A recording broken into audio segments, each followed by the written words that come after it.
ಏನಕ್ಕೆ ಕಿರ್ಚ್ತಿದ್ಯಾ? ಇಬ್ರು ಆಚೆನೇ ಇರಿ, ನೀವು ಒಳಗೆ ಬರಬೇಡಿ. ಪೇಪರು ಕವರು ಬಟ್ಟೆ ಎಲ್ಲ ಹರಿದಾಕ್ತೀರಾ? ಇಬ್ಬರು ಬರಬೇಡಿ, ಇಬ್ಬರು ಸೇರ್ಸಲ್ಲ ಮನೆ ಒಳಗೆ, ನಿಮ್ಮನ್ನ ಸೇರ್ಸಲ್ಲ, ಇವಳನ್ನ ಸೇರ್ಸಲ್ಲ. ಏನೇ ನಿಂದು ಬಾಯಿ?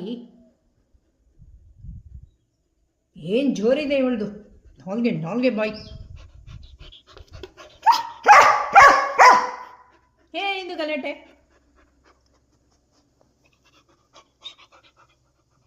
ಏನು ಬೇಕು ಚಿನ್ನ? ಏನು ಬೇಕು ಬಂಗಾರ? ಅಯ್ಯೋ ನನ್ನ ಮುದ್ದುಗಳು ಕಣಪ್ಪ ಎರಡು. ಗಲಾಟೆ ಮಾಡೋದ್ರಲ್ಲಿ ನಂಬರ್ 1. ಅಯ್ಯೋ ಹಿಂಗೆ ಬಂದ್ಬಿಡ್ತಾ ಇದ್ದಾಳೆ ಅವಳು ನೋಡಿ. ಲಾಕ್ ಮಾಡೋಣ ಅಂದರೆ ಕತ್ತೆ ಸಿಕ್ಕಾಕ್ಸ್ಕೊತಾ ಇದ್ಲು. ಈಗ ಭಯ ಕರೆದೇ ಬಿಟ್ಟೆ.